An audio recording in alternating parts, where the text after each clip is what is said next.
The San Antonio Book Festival continues with Andrew Yang.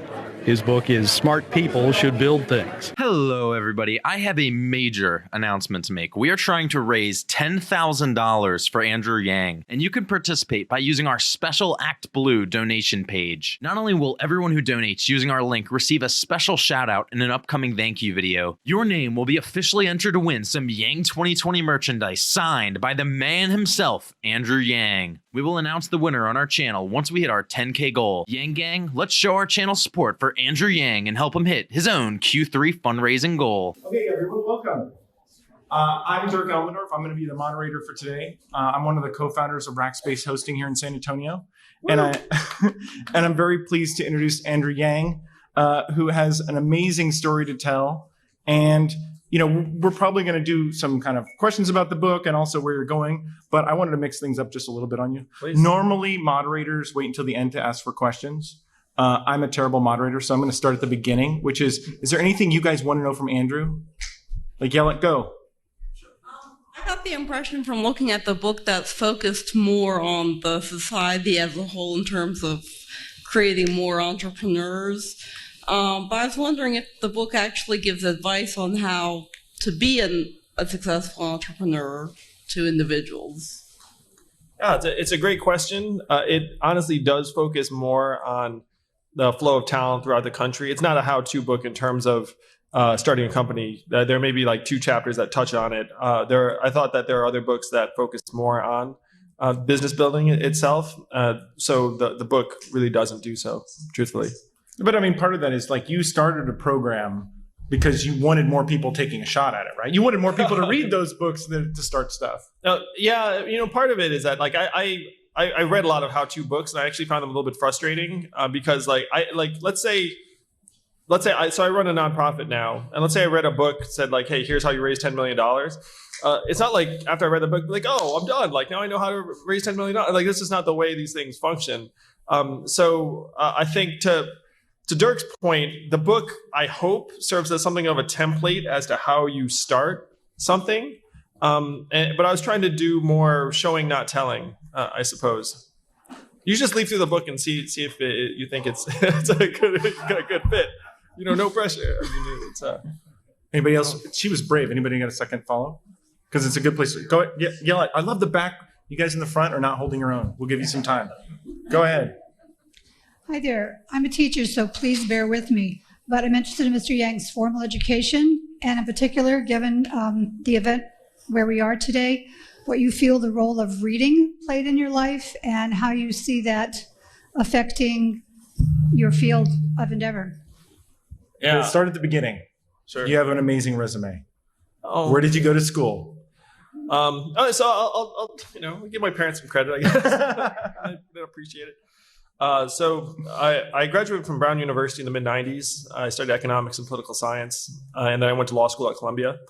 So I really think reading is very important. I think, I joke with people. It's like, oh, you seem really literate when I meet someone. But I mean that as like a genuine way. I think the fact that, reading was a formative process for me when I was young. I said to someone when I came in this building yesterday, I was like, wow, this building makes me really happy. Because I remember coming to library as a kid and getting so pumped up and then like checking out all like the biographies of like Zachary Taylor or like Tecumseh or whatever. Like I was a really nerdy kid. So the fact that this, I also want to take my hat off to Katie Flato and the Library Foundation, all the people that made today happen, because today is very much an emblem of entrepreneurship, where someone saw a need in the community and said, hey, you know what San Antonio would really benefit from? A world-class book festival. But that obviously takes a ton of work, takes a ton of heart and gathering of support. So the fact that this festival stands for literacy in this community, as a teacher, hats off to you and the work you do. The more formal education people get, the better off they are, generally speaking. I mean, it's kind of funny, right? There's this like odd connection where people talked about the paperless office. I don't know when that happens. Let me know when that shows up. But like there was an implication that you don't have to read anymore. And I'm pretty sure I'm not doing any less reading. Oh, yeah. No, I think that's terrible advice. I was also saying to someone, it's like, not just read, but read books. Yeah. I likened it to like if you read like blog articles, and I blog, so knocking in you blog, I mean it's cool, but like I was likening it to like throwing pebbles in a pond. Like reading a book is like throwing a boulder in the pond, and then the boulder like sits there at the bottom of the pond, and it like makes an impact on your thinking. Whereas if you read magazine articles, most of them just bounce off the surface. They don't actually like penetrate your mind in any significant way. So it's not just it's read books. This is great. I get to be like a poster child for literacy. It's like, yeah, read. Smart people should read things. But don't stop there, right? I mean, that's the risk, is that you read the book and then you use that as a substitute for the actual doing. Yeah, this is true. So I sense my narrative because it informs some of the themes of the book. So I graduated from law school. I went to law school because I had no idea what I wanted to do. And anyone else here go to law school because they didn't know what they wanted to do? So you might remember that. No, it's really a terrible place to find yourself. So I'm. It doesn't say self-discovery school; it says law school. So law school still left me very much adrift. So I became a corporate attorney in New York, because that's what you did out of Columbia at that time. And so I was a corporate attorney for 5 months at the law firm Davis Polk and Wardwell, and I left and said, like this isn't a really good fit. I remember going back to my parents and being like, I don't think this is the job you raised me to do. They were like, what are you talking about? Of course we raised you to do that. So I left to start a company in 2000. I was 25 years old, and there's a lot of mysticism around when like someone's on a panel. Dirk could do this too. It's like, start a company. It's like, what the heck does that even mean? So what it means is you quit your job is the first thing, and then the second thing you do is you create a PowerPoint deck on your laptop, and you say, hey, this is the company I'm going to start. Would you like to give me some money? And then with your PowerPoint deck, who do you actually approach for money? So you approach rich people. So what rich people do you know? Like in my case, none. So you ask your friends, it's like, do you know any rich people? And then they're like, well, yes, I do. And then you end up in their living rooms or on their boats or whatever, being like, hey, like I've got this idea for a company. And those are the actual mechanics involved. I don't know if that was what you did at Rackspace. We didn't know rich people either. And yes, we eventually found some. It was good. Yeah, that's the thing. It's like most people, It's an important step. Yeah, it really is. So as a 25-year-old with my PowerPoint deck, it's not like people were just like throwing money at me to start this company. I got rejected over and over and over again until I'd like run out of money and like moved out of my apartment. And so 6 months later, someone wrote a check for $25,000 to our fledgling little company, and I remember running to the bank to cash that check. So I was like, I better get there before they change their mind and like put a stop on this check, because it seemed like a ton of money to me at the time. And so we started this company eventually, like got the money together, launched it. I was on TV with Darius Rucker. Then he was Hootie. Now he's Darius Rucker. And the company I thought was off to the races, and then the bubble burst. And most of you are old enough to remember the bubble bursting in 2000, 2001. Remember like NASDAQ going like 5,000 to 1,800? Like it was like, so I speak at college campuses and I say, do you remember a time when your parents were really sad, like watching the TV?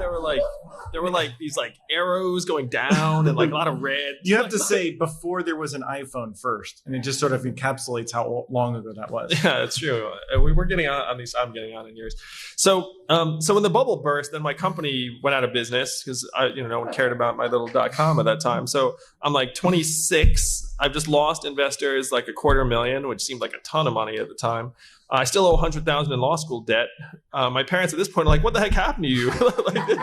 like we thought you were like relatively bright." And so then the question is like, what do you do then if your goal is to try and build a company?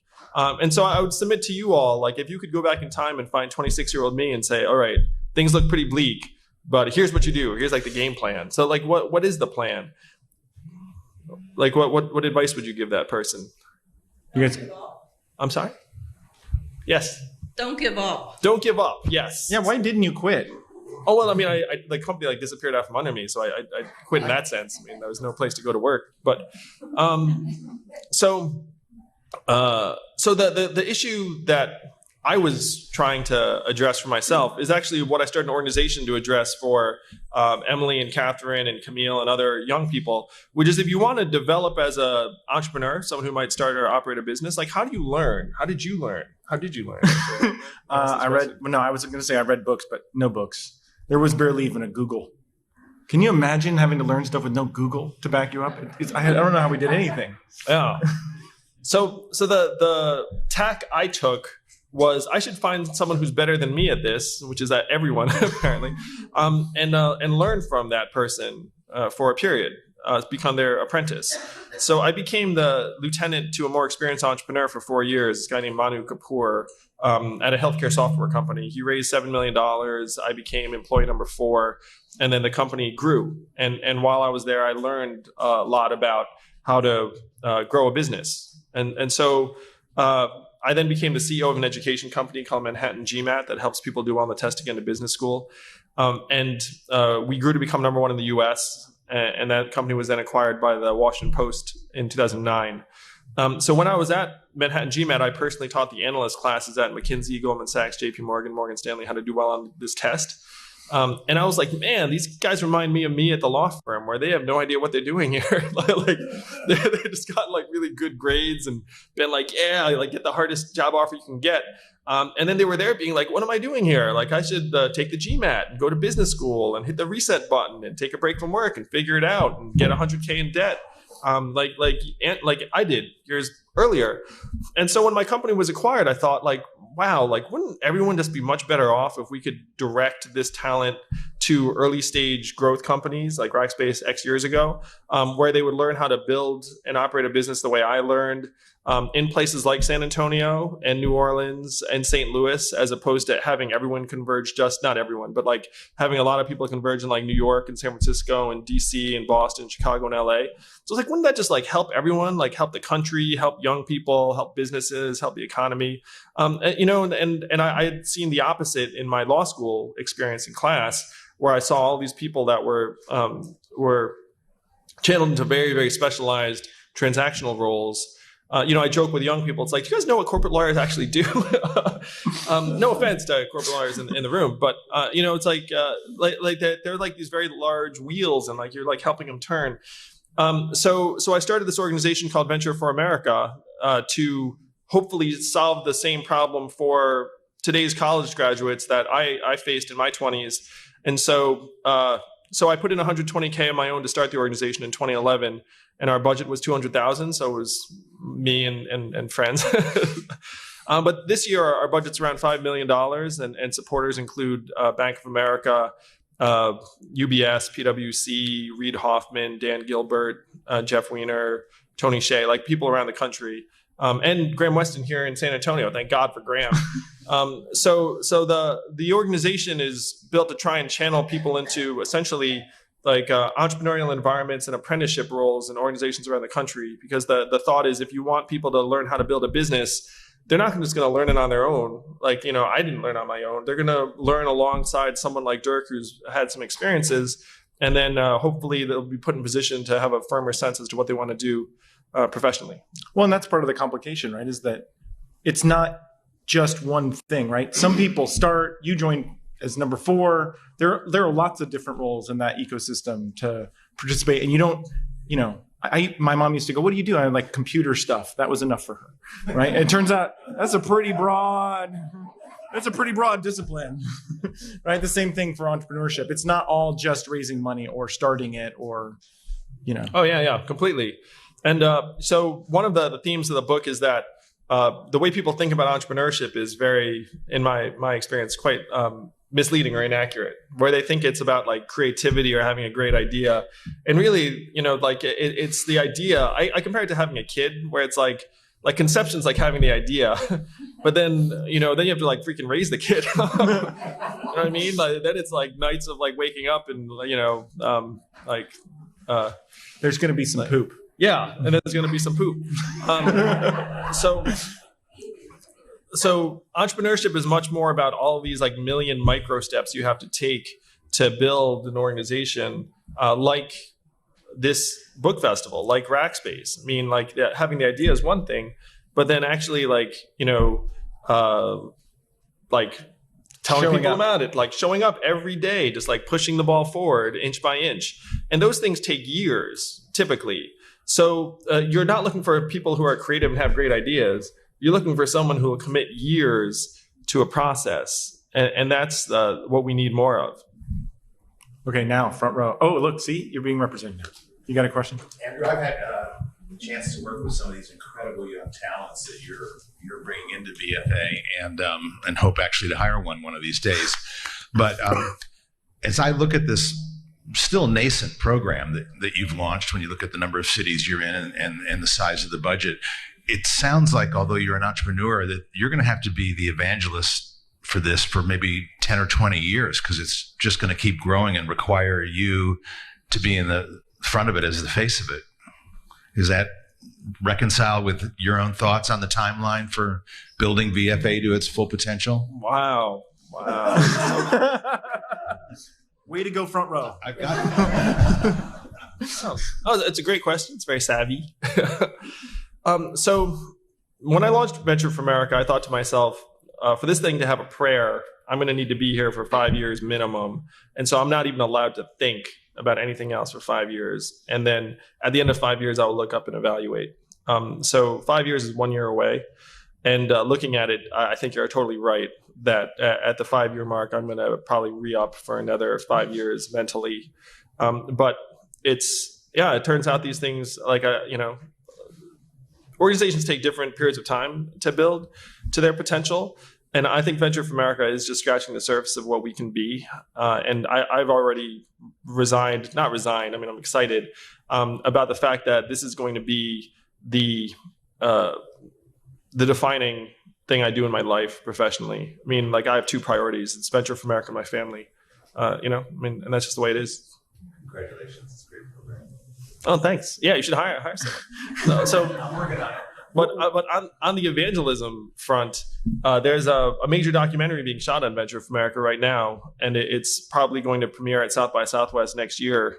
So keep an eye out. So it's telling the stories of 10 or 12 of our fellows who are building businesses in Detroit.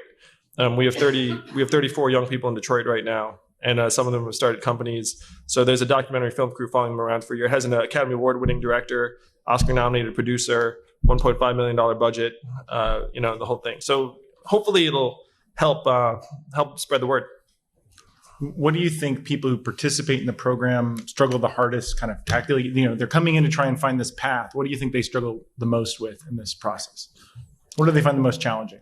I think the transition from school to early stage companies is difficult because there's a lot that you need to define for yourself in the company context. It's very muddy. I describe it as space where when you go to school and you're a good student, it's pretty structured. Like, you have tests, like things, book reports, you got to do them, bang it out.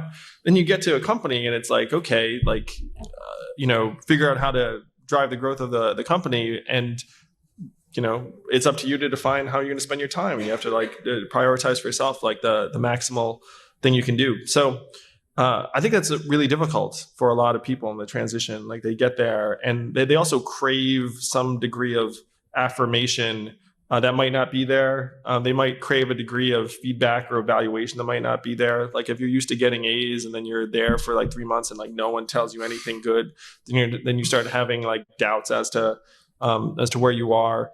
The other thing, and my book talks, you and I chatted about this too, is that a lot of young people are very competitive in terms of like the way they're progressing professionally or even monetarily. And so if you're in an environment where it's muddy and it's unclear how much progress you're making and you're not sure how much you're advancing or how much the company is growing or what your opportunities are going to be, and then you have a friend who's like working at some like reputable company or going to like a high value graduate program or something, and you think, wait, am I like screwing up? Am I like falling behind that person? And then you start having these doubts as to the choices in life and whatnot. And not to make too much of it, but I actually think that stuff is the most difficult part for many young people who head to less structured environments. I mean, it's complicated. You don't know if you made the right decision until it's too late. Yeah, I mean, because again, you have to invest years for any significant data. You know what I mean? Like, if you want data immediately, then you're probably in the wrong. You're in the wrong game. In the wrong game, probably. Yeah. Do you guys want to inject another question? Well, So how did you convince people to give you millions of dollars to do this? Wow. I think Venture for America is just the right idea at the right time. Like, I think I see it as enlightened self-interest, because for young people, like, why are they devoting themselves professionally to what was then a new organization? It's like, well, they want to learn how to build a business. They want a degree of training, network, support, optionality, prestige, like all of these things that these big companies are giving them. For the company and as an operator, how many of you run a business in here? Probably at least a few of you, right? So if you run a business, you know that there are always issues identifying talented people to enlist, particularly if you're a relatively small firm, because no one's heard of you or whatnot. So we're solving a problem for the companies. We're solving a problem for the communities. So a city like San Antonio, wants as much talent as it can get. It wants to keep as much talent as it produces. And people on a national level want there to be more dynamic growth companies around the country. So I think we're solving problems for everyone in every direction. It's like a win-win-win. And there's also a lot of good fortune, it's like anything else where, if you look at any step in the way, like I can point to a particular human being who stepped up and said, like, hey, Andrew, like, let me help make this happen for you. One of the dynamics around starting an organization is that there's a massive team effort involved. There are a lot of people that reach out and help you. And then you individually get like a little bit too much of the credit because you got to give credit to someone, and it's like easiest to give credit to the individual. But most any founder will tell you that there were, dozens of people involved, and the same is true for us. Hundreds of people involved. Rackspace now, like thousands, I think, right? Yeah. No, and same thing. You get to accrue a lot of goodwill as a founder for a lot of work that everybody else did, because it's hard to think about it any other way. So if that sounds good to you, you should be a founder. You don't get that dividend on day one, though. No. One of the other themes of the book is that entrepreneurship's like extraordinarily trying and demanding and on like personal levels. And so it's certainly not like, oh, I'm going to be my own boss. It's going to be a great way to get rich. Really not much of that applies. Sometimes it would be nice to have a boss.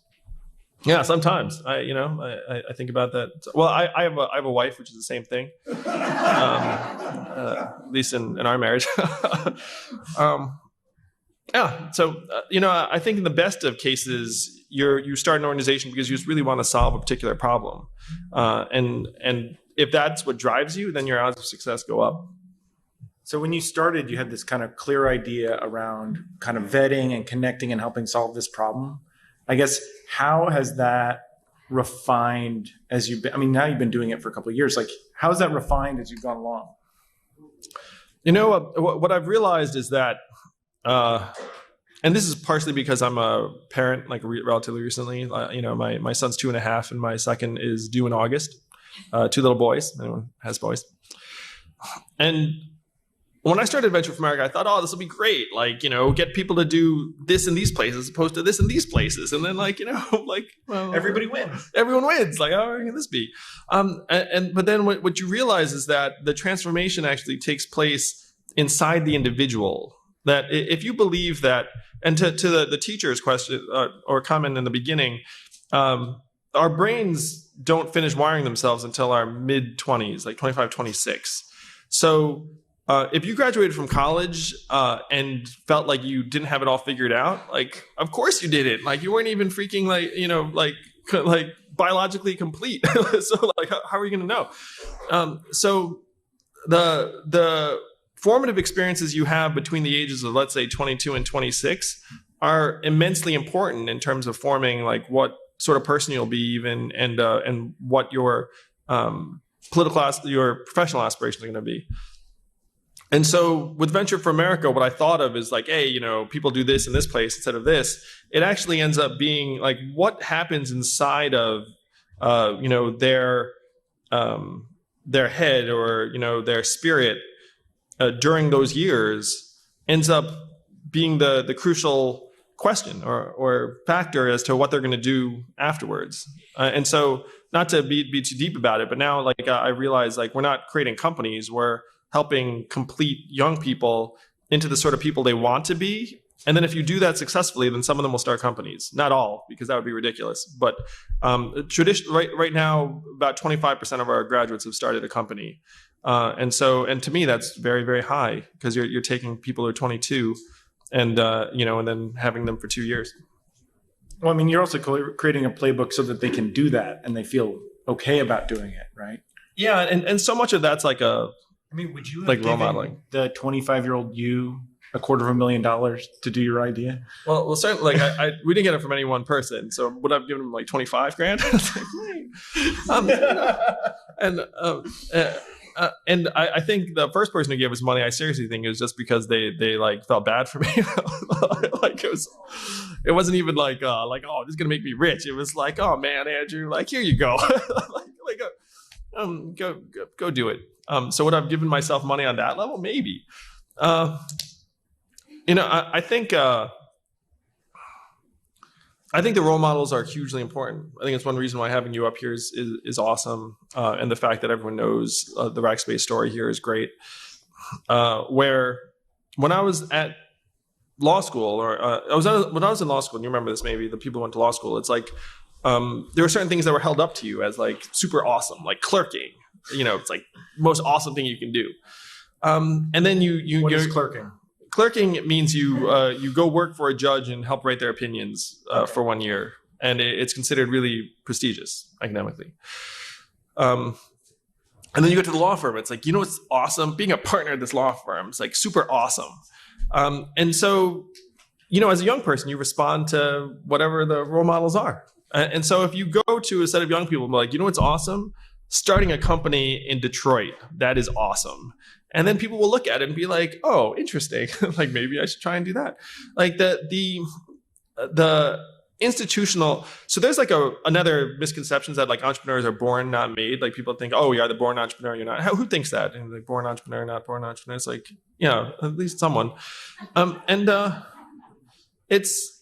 me, it's like apparent that people respond to role models and narratives. People respond to resources. People respond to institutions. That if we tell our top people, hey, it's not enough to get your hand stamped and go get paid, like that actually will not remake our society in any great way economically or socially. Like your job should be to try and create opportunities for not just yourself, but maybe for some other people too. Then they'll actually try and do that. It's like if you just present a challenge, then that's what people will try and do. One of the problems like that Venture for America is trying to address is that we don't think we're asking enough of our young people. Like we think that we're asking them to advance within institutions and then assume positions that we understand. But what we need them to do is actually build institutions that will help lead us where we want to go. And law school is a good example where a lot of parents still, do you have kids that you say hey, you should go to law school? I mean, is that, and Rob's laughing because the national data is such that it's almost clearly there's a surplus of law school graduates to the tune of tens of thousands a year. And at this point, it's more or less like a tax on people who are attending. And the debt load is non-dischargeable even through personal bankruptcy. That thanks to some good lobbying on the part of some lenders. So that's to me like a great example. It's that's like a yesterday solution for tomorrow.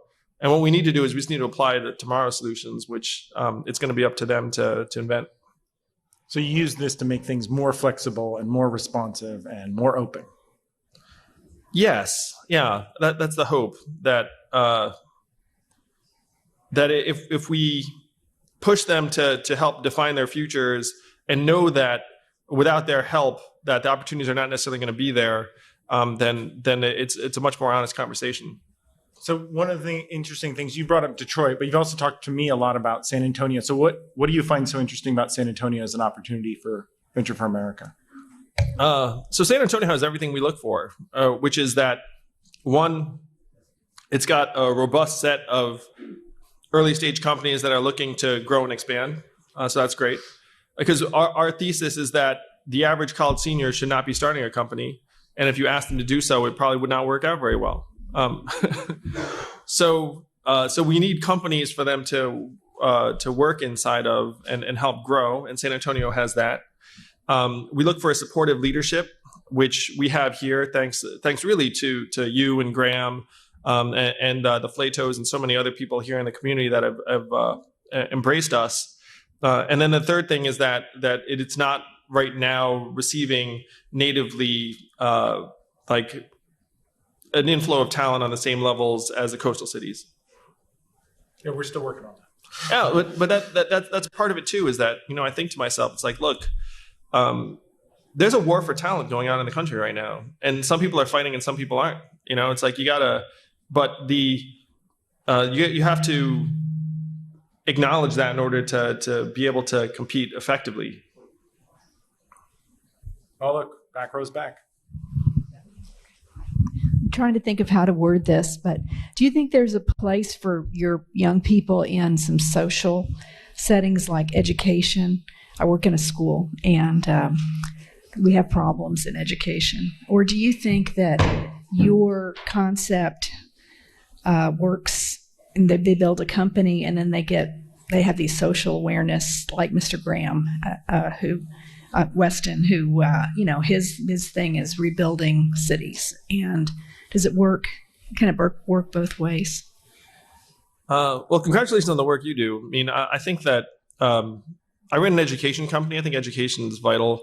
I think that the work on the ground, like the last mile, is always the most important thing. It's like you can have like education policy, but it comes down to what's going on in the classroom. It comes down to what's going on with the individual students, like whether Valerie and Celine are learning what they need to learn on like a day in, day out basis. So it's certainly not an either or is what I would say. It's just that there are some young people that would 100% be extraordinary teachers, and that's completely what they should do. Like what we're suggesting in part is that everyone should try and do the things that they're most designed to do or wired to do. And the problem we see is that there are a lot of people that are doing things they are not designed to do because that's what's being presented to them, or that's what's being presented as achievement or success, or that's what pays the most money. And so that's what we're trying to break up. We're just trying to make it like, my dream is just that people do what it is that they ought to be doing. And I know for many young people, that's 100% being a teacher and being an educator. And that's great. Well, there's also been some shift in this thinking around Teach for America and this. I mean, in some ways you have some parallels, right? Oh yeah, sure. I mean, if anyone didn't catch that, we pretty much named ourselves as like Teach for America for startups because I'm an uncreative guy, and if something works, then you can like name something obvious, and that's what you should do.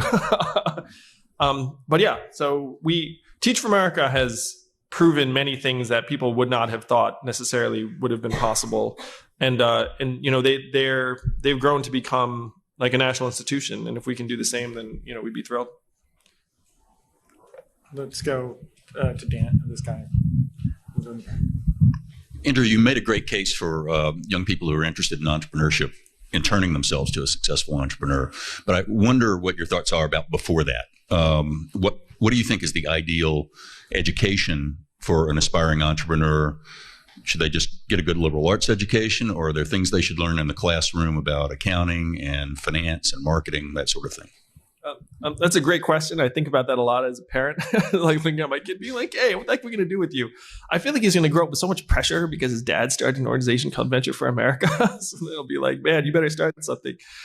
I'm a big believer in formal education up to that point. So Venture for America, as an example, we only take applicants who graduate from college.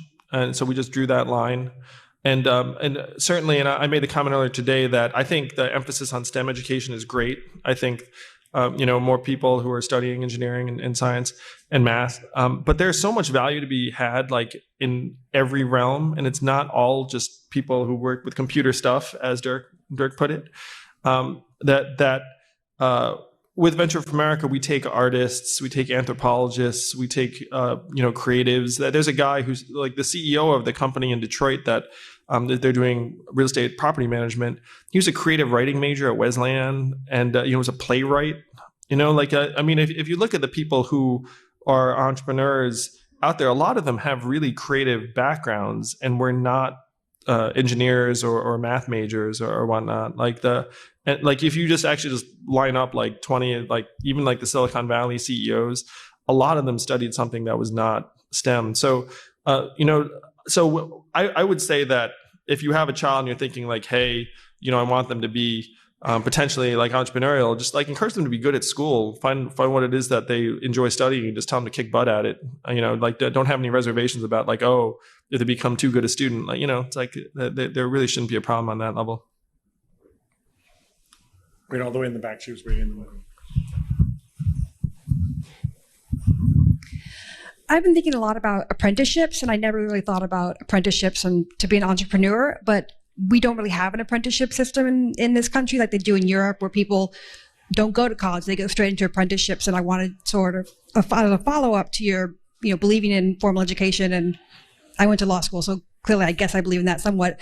But would you think we would benefit from more of an apprenticeship system in this country, or do you think that we should stick with what we're doing? I love apprenticeships. I 100% think we should freaking like ramp up apprenticeships like to the German level.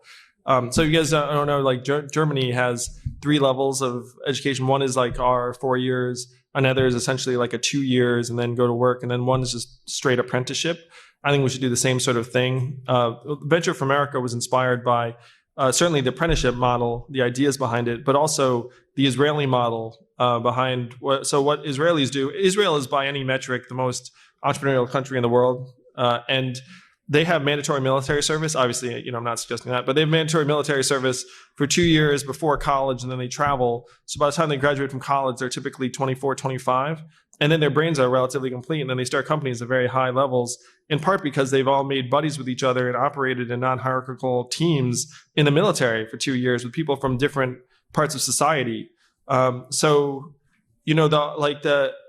all for a gap year as an example. Like if you can take a year off between high school and college, that's great for your personal development. So yes to apprenticeship, yes to gap years, yes to more diverse paths, yes to getting people out of the classroom and into more work environments.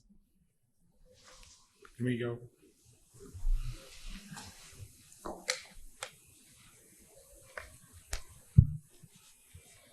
As long as you're saying yes to everything, I was curious if you'd ever consider, for those of us who are, everybody's living longer, and many of us have multiple careers in our lifetime, would you ever consider a Venture for America program for older folks? I should think young people have all the fun. So another misconception about entrepreneurship is that it's for young people. The average age of the person that starts a company in the U.S. is close to 40. I mean, that's like the median. Most entrepreneurs are actually experienced professionals by the time they start a business. So the conceptions around like young people, I would love for there to be a Venture for America for more experienced professionals. I think it would be very value add. What drives me is really just inefficiency in our allocation of talent and energy. And that's everywhere. It's like we're picking the low hanging fruit, which is post college. But like I know it exists at every level of the economy and every experience level, and we'd like to get there eventually. I mean, if someone wrote me a blank check, that'd be Venture for America for a freaking like every like yeah.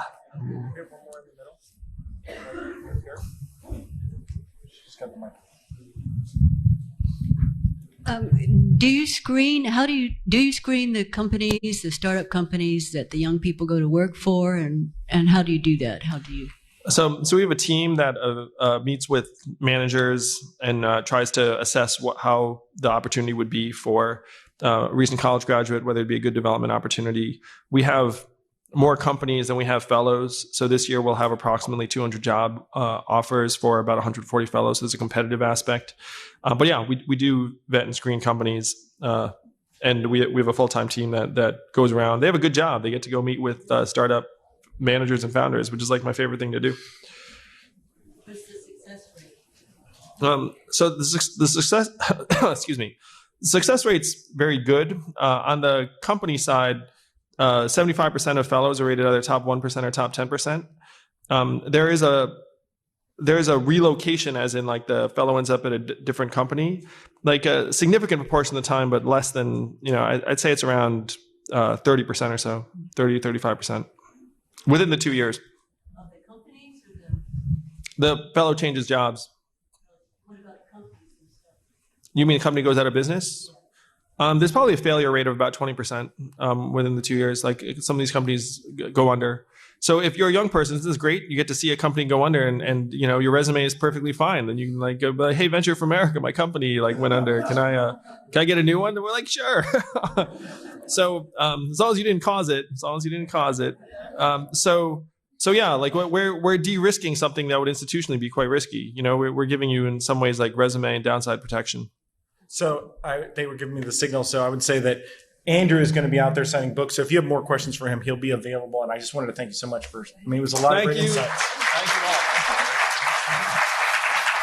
A special shout out goes to our God tier patrons over on Patreon: Zach Sargent, Joshua Hare, Matthew Gerard, Bradley Davis, Jitsen Chang, Marshall Hughes, Manuel Carrillo III, Alexandra Dembski, Justin Zhu, Andy Tu, Trevor Russell, Newt Mork, and Ahsoka Nelson. If you would like to hear your name heard at the end of every video on our channel, to become a God tier producer of the show today,